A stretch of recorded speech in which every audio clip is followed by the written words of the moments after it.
మానవత్వపు మధురిమను చూశాను.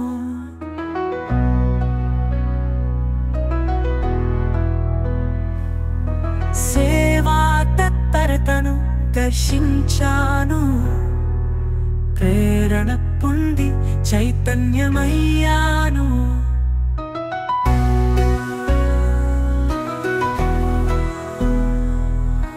నీ భజనామన కార్యక్రమాలతో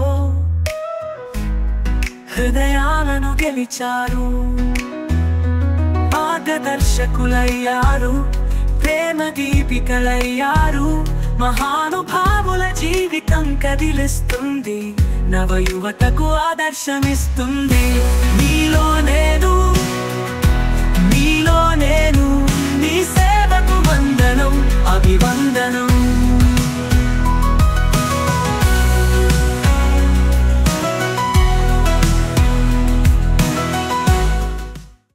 టీవీ టూరిజం ప్రేక్షకులకి నమస్కారం. హాయ్, నేను మీ ఆదిత్య భూషణ్. టీవీ టూరిజం ఎంతో ప్రతిష్టాత్మకంగా నిర్వహిస్తున్న మీలో నేను సీజన్ 2లో భాగంగా మరో కొత్త ఎపిసోడ్తో ఈరోజు మీ ముందుకు వచ్చేసాను. మరి ఈ ఎపిసోడ్లో పార్వతీపురం నవరీ కాలనీ వాస్తవ్యులు, ప్రముఖ retired primary school head master, సామాజిక అభివృద్ధి కోసం ఎన్నో సేవా కార్యక్రమాలు చేస్తున్న శ్రీ తూముల ప్రభాకర్ రావు గారు మనతో పాటు ఉన్నారు. మరి వారు చేస్తున్న ఎన్నో సేవా కార్యక్రమాల గురించి, వారి జీవిత విశేషాల గురించి ఇప్పుడు వారి మాటల్లోనే విందాం. నమస్తే సార్. నమస్తే. టీవీ టూరిజం ప్రేక్షకులకు నా యొక్క నమస్కారములు. నా పేరు తూముల ప్రభాకర్ రావు. నేను ప్రైమరీ స్కూల్ హెడ్ మాస్టర్గా 2021 సంవత్సరంలో రిటైర్ అయ్యాను. సార్, మీ కుటుంబ నేపథ్యం గురించి మా ప్రేక్షకులకు వివరించండి. మాది స్వస్థలం జిఎం వలస మండలం సిగబడి గ్రామం. మేము 3 అన్నదమ్ములం, ఒక అక్కచెల్లి. మా నాన్న అమ్మ ఉన్నదిలాగాయతూ నేను ఉపాధ్యాయునిగా ఉండి 1989 సెప్టెంబర్ నెలలో ఉపాధ్యాయ వృత్తిలో చేరాను. అప్పటి నుండి కూడా నేను నా యొక్క కుటుంబ బాధ్యతలను మోస్తూ మా అమ్మా నాన్న బ్రతికున్నంత వరకు కూడా సేవ చేస్తూ ఉండేవాడిని. మాది అప్పటికి చాలా పేద కుటుంబం. నా జీతంలో సగం జీతం మా ఇంటికి ఇచ్చి మిగిలిన జీతంతో నేను జీవితాన్ని గడిపేవాడిని. ఉపాధ్యాయ వృత్తిలో చేరినప్పుడు 1800 రూపాయల జీతం నాకు. అయితే అలాగే 2000 రూపాయలు అయిన తర్వాత 1000 రూపాయల జీతం ఇంటికి ఇచ్చి మిగిలిన 1000 రూపాయల జీతంతో నేను నా జీవితాన్ని గడిపేవాడిని. ఎందుకు అంటే అప్పటికి మాకు 2 అన్నదమ్ములు, ఒక అక్కచెల్లి ఉండేది. వాళ్ళకి పెళ్ళిళ్ళు కూడా కాలేదు. మరి అప్పటికి మా ఇంటి దగ్గర అయితే చాలా బీద పరిస్థితుల్లో ఉండేది. కుటుంబం అంతా నాపైనే ఆధారపడి ఉండేవాళ్ళు. మరి దాన్ని చూసి సమాజంలో మేము వైశ్య కుటుంబం బాగా, మాది ఎంచి పెద్ద కోమటి అని ఉండేది.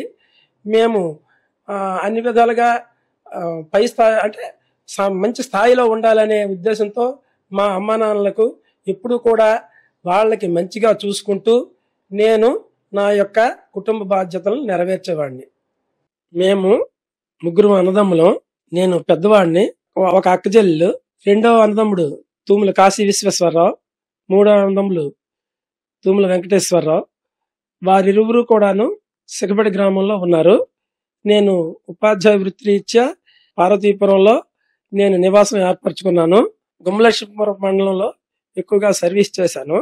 తర్వాత కురుపాం మండలం, తర్వాత గరుగుబిల్లి మండలంలో నా యొక్క ఉపాధ్యాయ వృత్తిని కొనసాగించాను.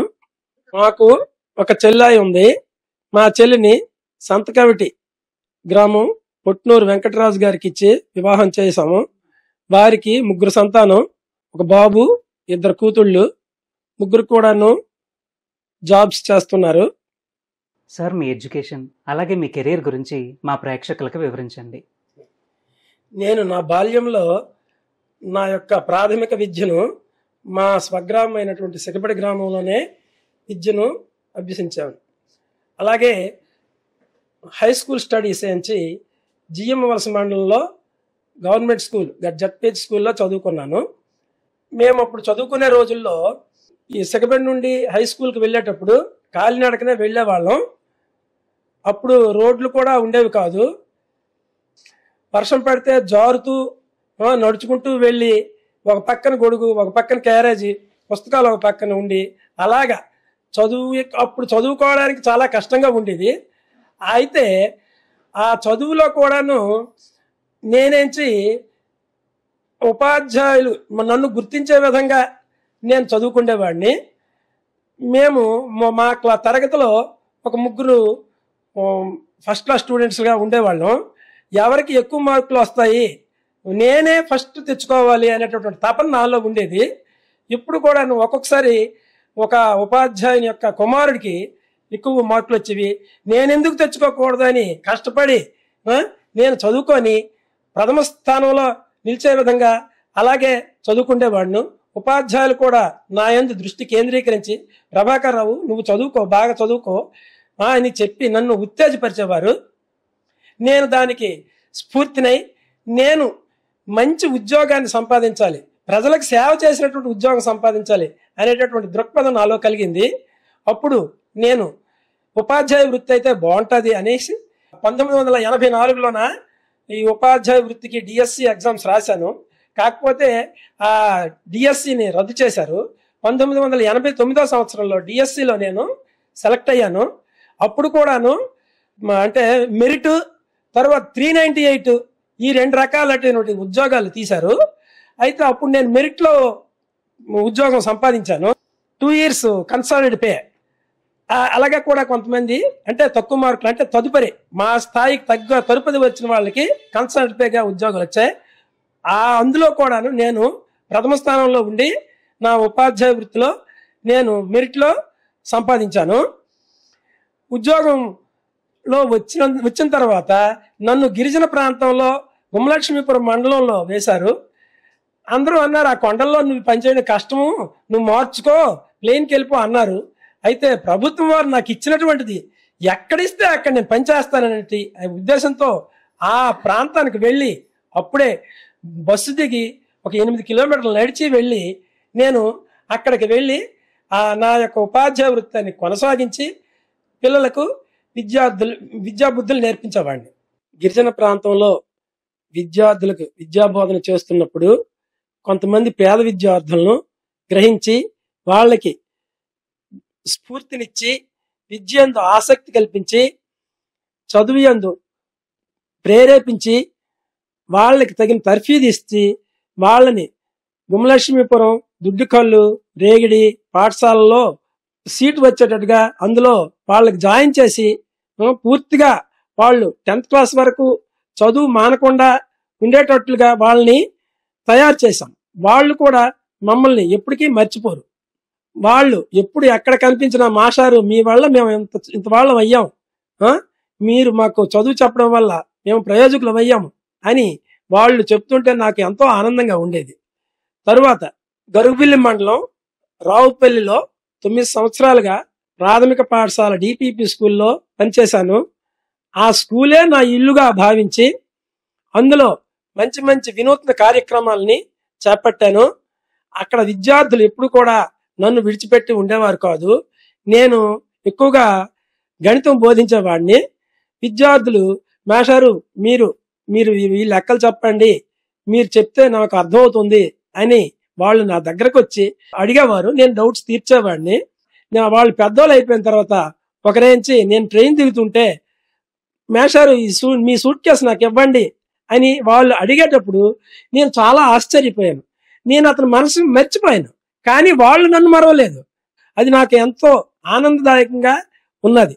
వాళ్ళు ఏరా నువ్వు ఏడ్ చేసావు, ఎవరు నువ్వు అంటే మేషారు మీ దగ్గర చదువుకున్నాను, నేను మీ శిష్యును, నేను ఈరోజు ఒక ఉద్యోగం చేస్తున్నాను అని చెప్పి నా చేతిలో ఉన్నటువంటి సూట్ కేసును తీసుకొని ప్లాట్ఫారం నుండి వస్తే నాకు చాలా ఎంతో ఆనందదాయకం అనిపించింది. నేను చెప్పిన విద్యార్థులు ప్రయోజకులు అయ్యారు అన్నదానికి ఇది ఒక ఉదాహరణ. 2021 సంవత్సరం మే నెలలో ఎంపీపీ స్కూల్ పెద్దూరులో పదవీ విరమణ పొందాను. నాకు 1982 సంవత్సరం జూన్ 11వ తేదీన వివాహం అయింది. నా భార్య నారాయణపట్నం వాస్తవ్యురాలు. ఒక ఉన్నత కుటుంబంలో ఉండి వాళ్ళు 3 అన్నదమ్ములు, 3 అక్కచెల్లెళ్ళు. మా ఇంట్లో కూడాను పెద్ద కోడలుగా ఆమె అడుగుపెట్టింది. మా తూములవారి కుటుంబానికి ఎంతో పేరు తెచ్చింది. ఇటు అత్తవారి కుటుంబంలోను అటు కన్నవారి కుటుంబంలో కూడా మంచి పేరుతో ఆమె ముందుకు నడిపించింది సంసారాన్ని.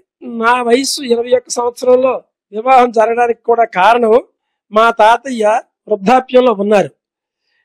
అప్పటికి నాకు ఉద్యోగం రాకపోయినా మనవడు పెళ్లి చూసి నేను చచ్చిపోతాను అని మా నాన్నగారికి ఒత్తిడి తెచ్చేవారు. అప్పుడు మా నాన్నగారు మా తండ్రి కోరిక నెరవేర్చాలని నాకు సంబంధాలు చూసి వెతికారు. నాకు నారాయణపట్నం వాస్తవ్యులైనటువంటి పొట్టపాన ఆదినారాయణ గారి కుమార్తెను నాకు ఇచ్చి పెళ్లి చేశారు.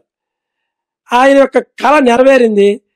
కానీ నా యొక్క కళ ఏంటి, ఒక ఉద్యోగంలో స్థిరపడాలని నేను పట్టుదలతో చదువుకొని అప్పుడు ఇంటర్మీడియట్లో ఒక రూమ్ తీసుకొని వండుకొని అటు వంట చేసుకొని కాలేజీకి వెళ్ళి చదువుకునేవాడిని. మాది సిగపడి గ్రామం. అక్కడ పెద్దగా చదువుకునే వాళ్ళు లేరు అప్పుడు ఆ టైంలో. కానీ నేను స్వయం కృషితోనే చదివి ఉద్యోగాన్ని పొంది సఫలీకృతుని అయ్యాను. నాకు 2 పిల్లలు. బాబు పేరు రామ్నాథ్, బాబుకి పెళ్ళయింది. కోళ్ళ పేరు కౌసల్య. బాబుకి 2 పిల్లలు. పెద్ద అమ్మాయి పేరు అక్షయ, తను 4వ తరగతి చదువుతుంది. చిన్న అమ్మాయి పేరు మోక్ష, తను 2వ తరగతి చదువుతుంది. మా అబ్బాయి సాఫ్ట్వేర్ గా ఉద్యోగంలో ఉన్నాడు. తను హైదరాబాద్లో స్థిరపడ్డాడు. అలాగే నా కూతురు ప్రియాంకకు 2 కూతుళ్ళు. మా అల్లుడి గారి పేరు మణికుమార్. ఆయన MBA చేసి అకౌంటెంట్ గా ఉద్యోగాన్ని పొందారు. మా కూతురు 2 పిల్లలు కూడాను పెద్దమ్మాయి 8వ తరగతి చదువుతుంది, చిన్నమ్మాయి 2వ తరగతి చదువుతుంది. వాళ్ళు కూడా హైదరాబాద్ లో స్థిరపడ్డారు. నా భార్య సుగుణ తన యొక్క అభిప్రాయాల్ని మీకు తెలియజేస్తుంది.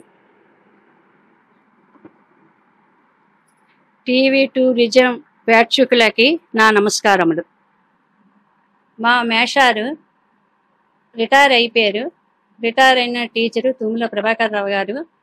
అలాగే ప్రతి స్కూల్లో కూడా అతను చేసిన ప్రతి ఒక్కటి కూడాను, ఏ స్కూల్లో కూడా అతను టీచర్గా చెప్పిన ఏ ఉపాధ్యాయులకి చెప్పినా సరే అన్నీ కూడాను చాలా సంతోషమైన పనులు, సంతోషమైన ఆ గ్రామస్తులకు కూడాను సంతోషంగా ఉండేది, ఆ పిల్లలకు కూడా సంతోషంగా ఉండేది. అలాగే ఆ పిల్లలకి అతను చేసిన సర్వీస్ అంతా ఎక్కువ ఏజెన్సీలోనే చేశారు. చాలా కష్టపడి పైకొచ్చారు. అలాగే కుటుంబ సభ్యులు, అన్నదమ్ములకేటి, తల్లిదండ్రులకి అందరికీ కూడాను అలాగే చూసుకున్నారు. మాకు కూడాను మా 2 మర్దులు, తోటికోడళ్ళు, వాళ్ళు కూడా తల్లి తండ్రిగా మాకు భావిస్తున్నారు. ఇప్పుడు వరకును మేము కూడా మా బిడ్డలకే చూసుకుంటున్నాం. పిల్లలు చాలా ఎక్కువ టీచర్గా అతను ఏ స్కూల్లో చేసినా ఎక్కడ నుండి పిల్లలకి బాగు లేకపోయినా ఏది లేకపోయినా సరే మందులు కూడా ఎక్కడి నుండి తీసుకొని వెళ్ళి ఆ పిల్లలకి వైద్య విషయంలో కూడా బాగు చేసేవారు. చాలా కష్టపడి పైకి వచ్చాం. మేమేంటంటే మాది చాలా పేద కుటుంబమే. ఇప్పుడు ఈ రోజు అతను రిటైర్ అయిపోయినా ఇప్పుడు చేస్తున్న కార్యక్రమాలు కూడాను అన్ని కూడాను సోషల్ సర్వీస్ చేస్తున్నారు. అది కూడాను మాకు కన్నవారి కుటుంబ సభ్యులు, అత్తవారి కుటుంబ సభ్యులు, ప్రేక్షకులు అందరూ కూడా చాలా సంతోషిస్తున్నారు, ఆనందిస్తున్నారు. దానివల్ల మేము కూడా మా బిడ్డలు మేము కూడా చాలా సంతోషిస్తున్నాం. అతని భార్యగా నేను ఉండడము నాకు చాలా అదృష్టవంతురాలు నేను అని అనుకుంటున్నాను. నా పిల్లలకు కూడాను తల్లిగా తీర్చిదిద్ది వెనకాతల ఉండి అన్ని చెప్పుతూ చేస్తూ ఇప్పటికి కూడాను అలాగే తల్లిదండ్రుల మాట మీద వెళ్తున్నారు పిల్లలు. అలాగా వెళ్ళమని కూడా నేను చెప్తున్నాను.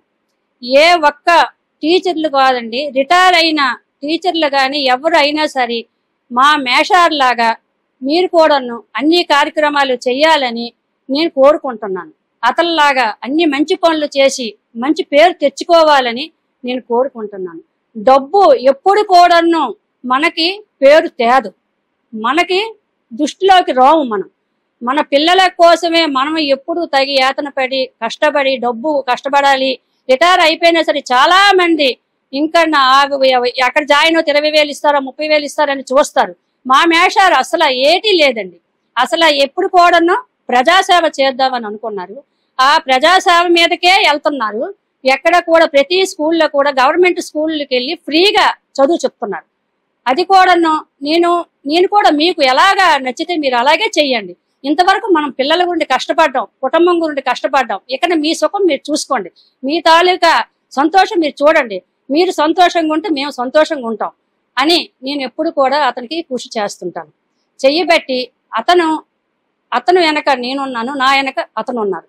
మా ఇద్దరం కూడాను అలాగే ఆరోగ్యంగా ఉండి ఇంకా ఎన్నో మంచి పనులు చెయ్యాలని మేషారు నేను ఊహించుకుంటున్నాను.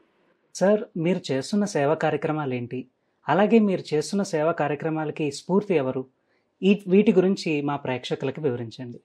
నేను ఉపాధ్యాయ వృత్తిలో విద్యార్థులకు బోధించేటప్పుడు చాలా ఆనందంగా ఉండేది. వాళ్ళు అడిగే ప్రశ్నలకు నేను వాళ్ళకి చక్కని సమాధానాలు ఇస్తూ వాళ్ళు ఏవైతే లెక్కలు ఏవైతే ఉన్నాయో అవి డౌట్స్ నా ద్వారా క్లియర్ చేసుకునేవాళ్ళు. నేను ఇంటి దగ్గర కంటే బడిలో ఎక్కువ ఆనందాన్ని పొందేవాడిని. పిల్లలతో మమేకమై నాకు ఎక్కువ ఆనందాన్ని ఇచ్చేది.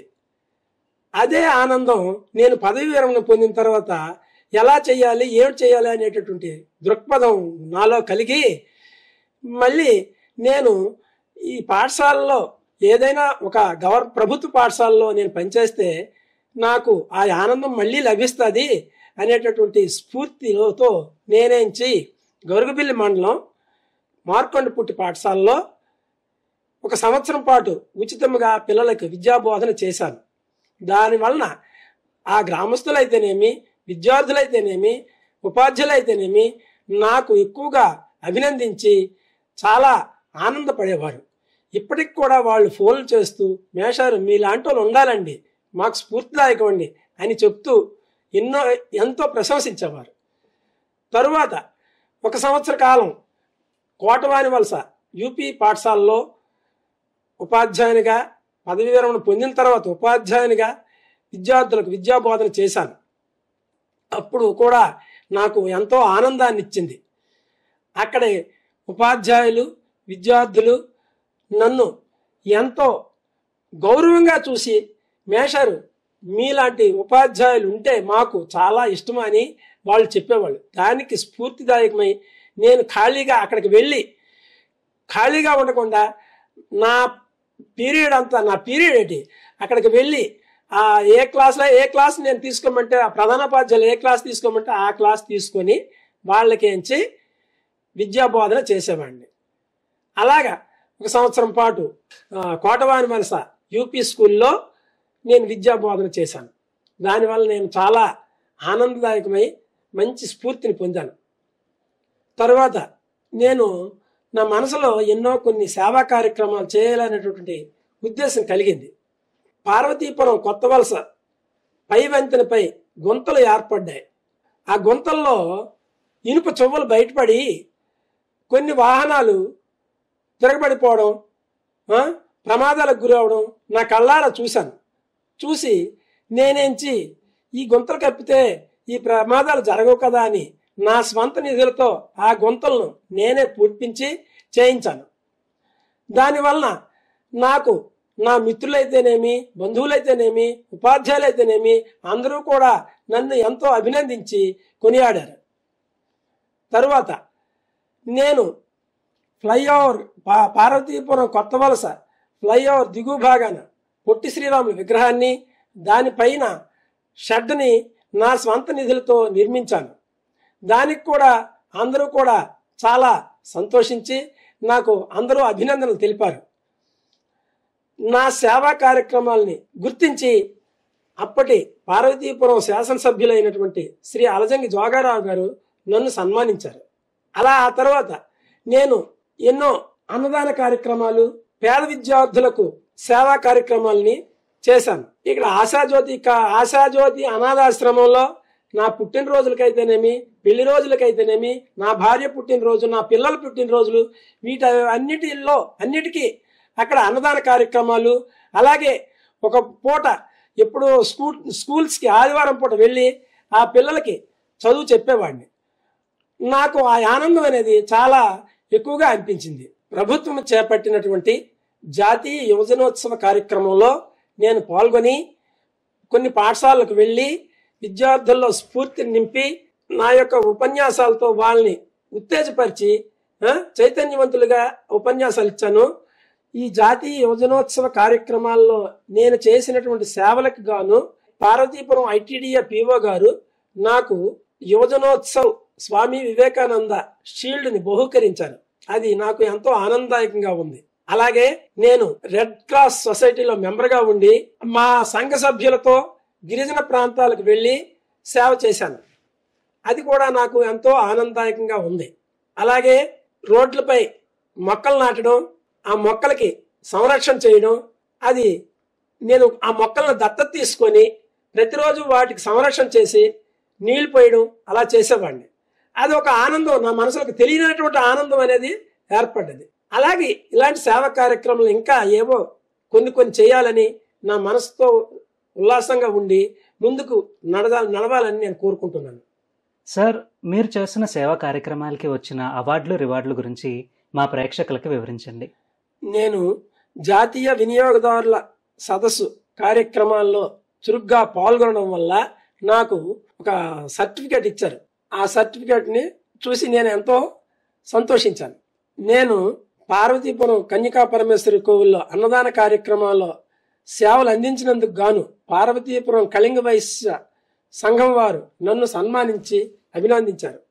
నేను పొట్టి శ్రీరాముల విగ్రహాన్ని పైన షెడ్ను నిర్మించడం వల్ల నాకు కొత్త వలస కళింగ వైశ్య సంఘం సన్మానించింది. అలాగే మన గౌరవనీయులైనటువంటి పార్వతీపురం శాసనసభ్యులు అలజంగ జోగారావు గారు కూడా నన్ను సన్మానించారు. నేను రెడ్ క్రాస్ సంఘ సభ్యులుగా ఉండి సంఘ సభ్యులతో కలిసి గిరిజన ప్రాంతంలో పూడేస్ అనే గ్రామంకు వెళ్ళి సేవలు అందించినందుకు నాకు కలెక్టర్ గారు, అలాగే మా రెడ్ క్రాస్ సంఘ అధ్యక్షులు నన్ను ఎంతగానో మెచ్చుకున్నారు, నాకు ప్రోత్సహించారు. మీలాంటి వాళ్ళు ఉండాలి మాకు అని వాళ్ళు నన్ను ప్రోత్సహించారు. అలాగే లయన్స్ క్లబ్ వాళ్ళు కూడా గుర్తించి మా ఇంటికి వచ్చి మీరు మా సంఘంలో చేరాలని నన్ను సంఘ సభ్యునిగా చేర్చుకున్నారు. సార్, రాబోయే యువతకి మీరు ఇచ్చే సందేశం ఏంటి? నేను ఇప్పుడు ఎలా సమాజ సేవలో పాల్గొని మంచి పేరు ప్రఖ్యాతులు తెచ్చుకుంటున్నాను, అలాగే మీరు కూడా మీ యొక్క జీవితంలో కొంతైనా సరే సమాజానికి సేవ చేస్తూ అందరినీ కలుపుకుంటూ మన గ్రామాన్ని, మన సమాజాన్ని అభివృద్ధి పదంలో నడిపించాలని నేను కోరుకుంటున్నాను. టీవీ టూరిజం డైరెక్టర్ గారైన మణిభూషణ్ గారికి, వారి టీంకి నా యొక్క ధన్యవాదాలు.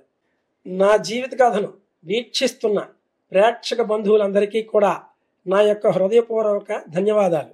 ఇట్లు మీ తుమ్మల ప్రభాకర్ రావు మాస్టర్, రిటైర్డ్, పార్వతీపురం.